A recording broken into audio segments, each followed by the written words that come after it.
We're back with another book, and today did not start off as well as what it could have. I went to pop open my computer, which has the Google Doc where I write down the excerpts that I want to talk about, and it says it's doing a BIOS update, but it's not updating anything. It just got locked on the startup screen.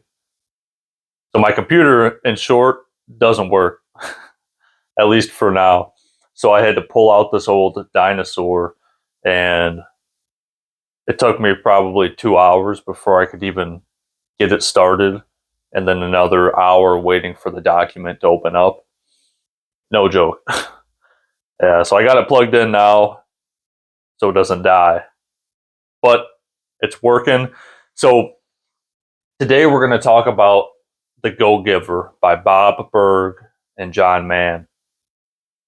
And this was a good reminder of why it's so important to read and the things I love about having access to books.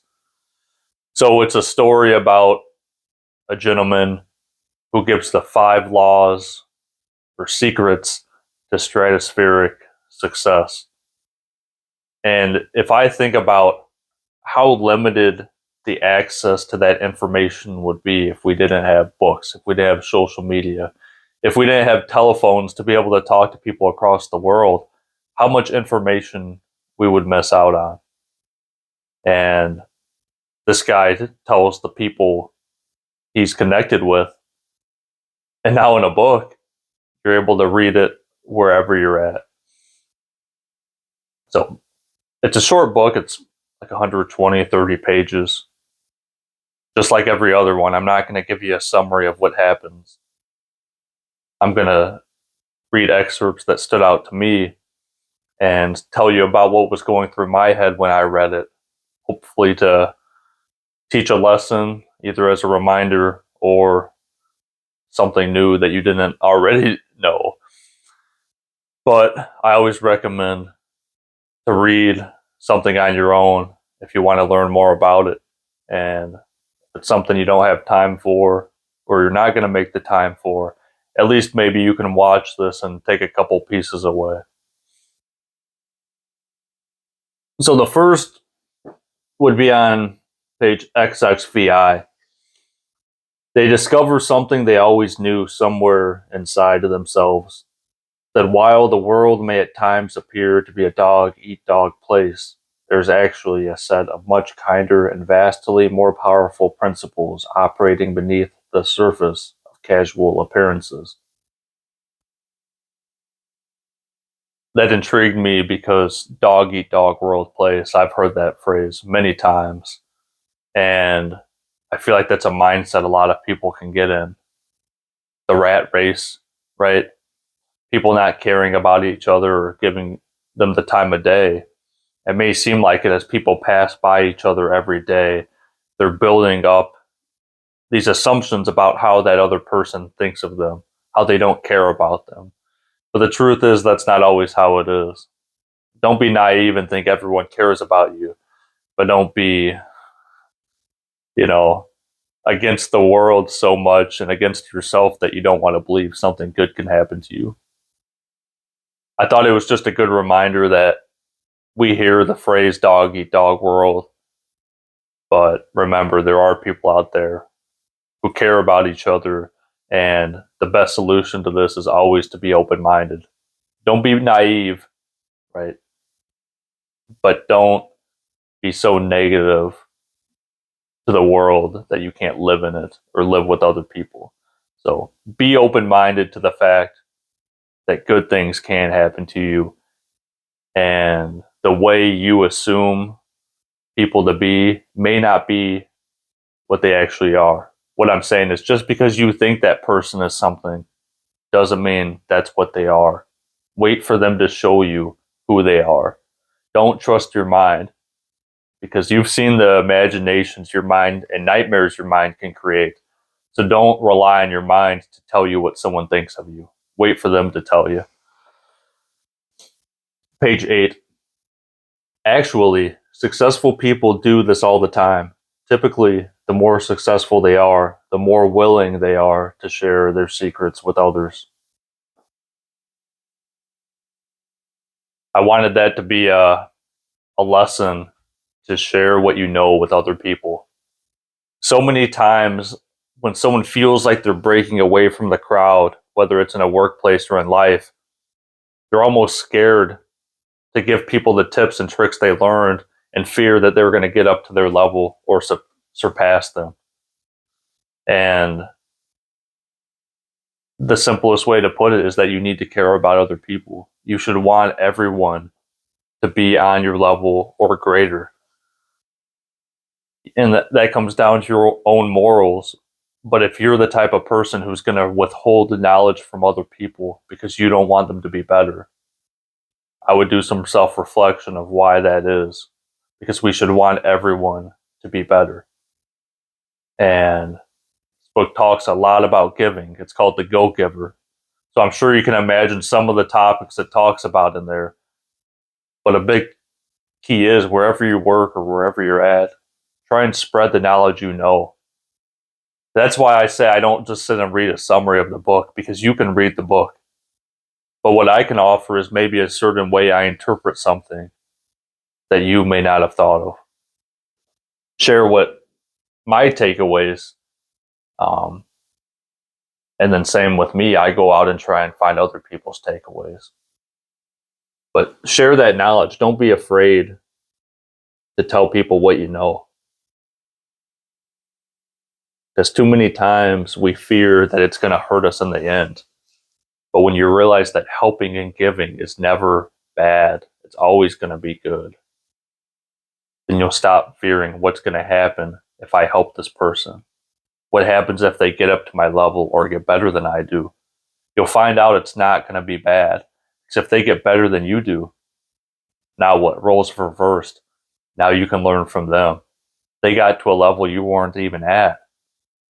You can learn from them, and then you can get better, and you guys can grow together. Page 9.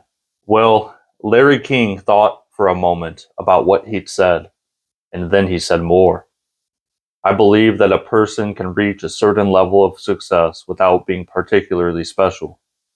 But to get really, really big, to reach the kind of stratospheric success we're talking about, people need to have something on the inside, something that's genuine. There's talk about authenticity being genuine. And, oh, the document just closed out. See, there's a lot of little things that may go wrong with with using this dinosaur of a computer. All right, we're back. But now I can't scroll.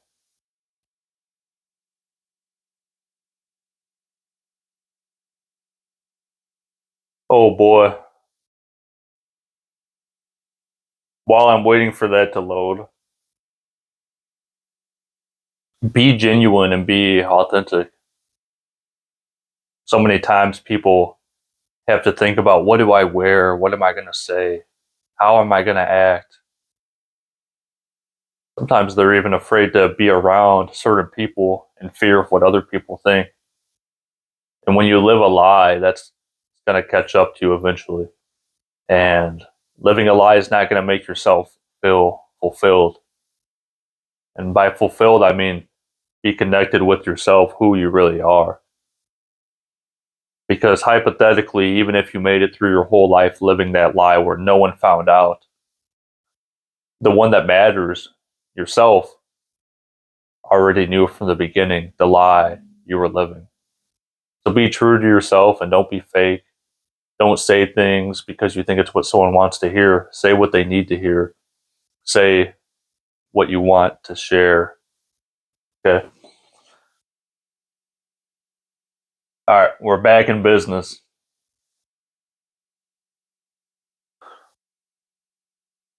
Page 11. Most people have that reaction. In fact, most people just laugh when they hear that the secret to success is giving. Then again, most people are nowhere near as successful as they wish they were. I like that way of putting it. Then again, no one is near as successful as they wish they were.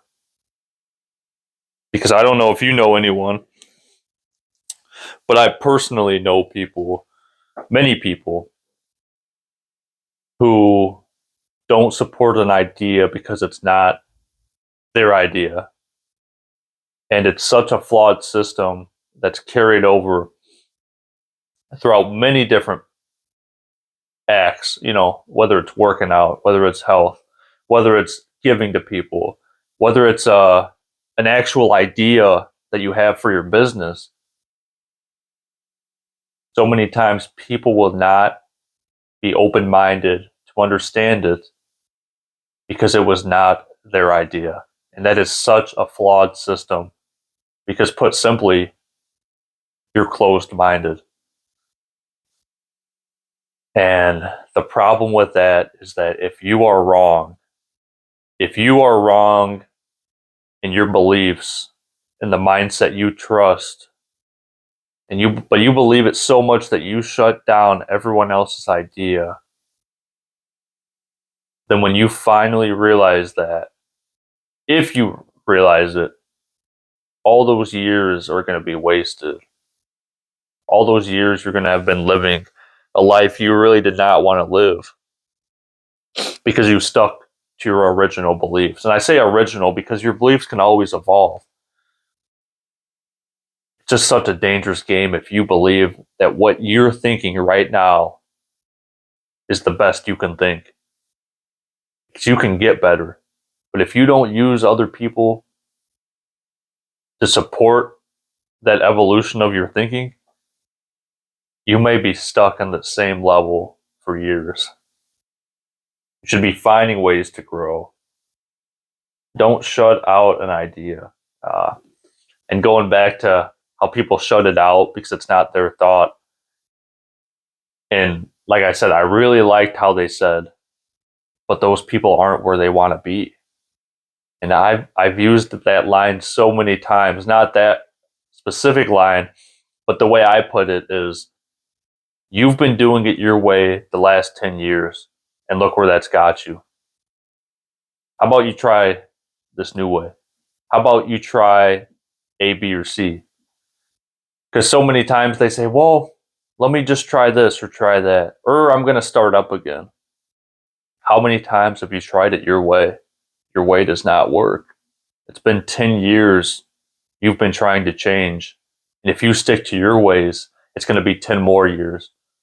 How about you listen to someone else who has experience and is able to see things the way your closed mind isn't willing to see them?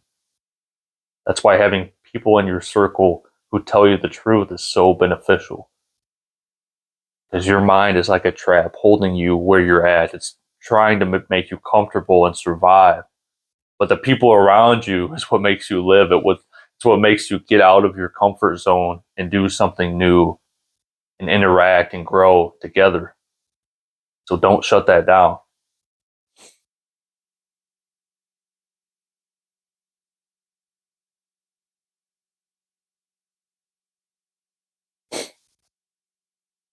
Page 16 to 17. Joe nodded slowly. I think I understand. You want to make sure I'm not wasting your time. Fair enough. Pendar smiled. Joe, no offense, but you don't have that power. I mean, the power to waste my time. Only I can do that. And truthfully, it's advice I gave up a long time ago. The reason for my condition is that I don't want to see you wasting your time. I wanted to share this conversation between these two gentlemen because it was a great way of looking at how you spend your time. Because I've personally used that line so many times, and I've heard other people use it, that don't waste my time. I've got better things to do. You're wasting my time. I don't have time for this. And this way of putting it, when he said, you don't have that power, I've given up that advice a long time ago. Only I can use my time, right? And I think that's a great way of putting it, in that sometimes we put it on the other people as if they're the reason our time is going somewhere. So thinking about what your intention is for dealing with someone. If I'm going to help someone, I'm doing it to give. I'm doing it to give my time, to give the information I have. And as a teacher, there's no way for someone to waste your time if your goal is to give them a piece of information. You understand what I'm saying? It's, well, you can't answer that. But if my goal is to give someone a piece of information or help them better understand a topic, and I give them that information, then my time I spent was successful.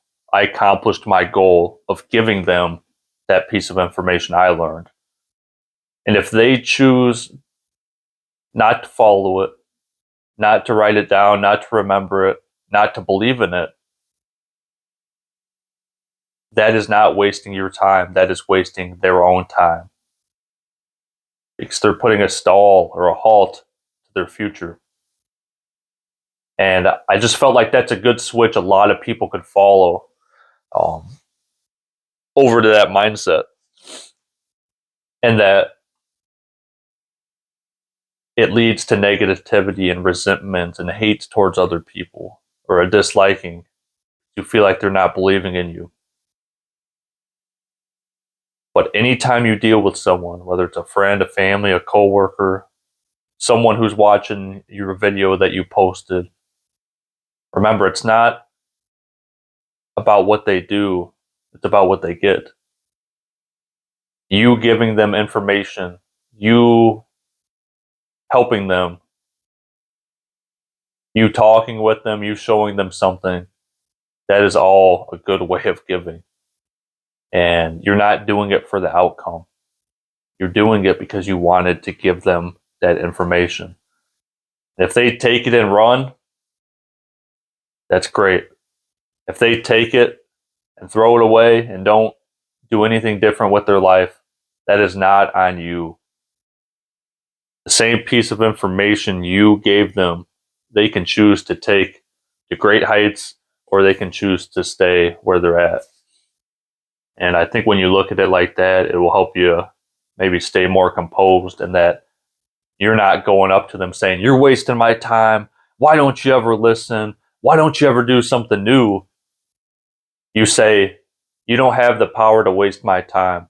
Whatever you do with this information that I've given you today and these lessons I've shown you, you're either going to choose to follow them and change your life now, or you're going to remain the same. And if you choose to follow them 3 years later, that's great. But those 3 years you will have wasted when you think about where you could have been." And that's the sad part. Some people choose to do that. But that's not on you. You can continue to give them more lessons and more lessons. And I think just finding a way to separate your wanting to help them from the results they get, those are two separate things. Because we want to help people, and when we invest our time in them and we give them lessons and we can see where their potential could lead them, and they don't follow it, sometimes we get too connected and care too much. That's a strong word to say, care too much. But what I should say is we get too upset sometimes and lose our composure and why we're there in the first place. And the truth is, they can choose what they do with their life. So, not to beat that horse too much, but I've just heard numerous times people say, "Hey, don't waste my time," or "Hey, I'm using my time for this or that." But remember, only they can change. Only they can choose to follow what you say. They have a lot of choices they can make, but they cannot waste your time. And I just liked that, because I had that mindset for a very long time about people wasting my time. And when you switch, it makes a lot more sense when you're dealing with people, when you think only I can waste my time. I choose what I'm doing. And if I chose to help you and I gave you that piece of information, that's a success, no matter what you decide to do with it. Okay. I'm going to cut it there. I'll do the part 2 of the excerpts. But truly, this was a very good book in the way I felt like I was in front of a mentor speaking with me. And it's an opportunity I would not have had unless I read this book. So, as the 5 laws of stratospheric success, bet you can kind of gather what they are based on the book about giving. But these are some of the important excerpts I took away just from the first, well, we made it to page 17, and it's over 100 pages. So there's a lot more you could take away. But if you want to hear more, listen to part 2.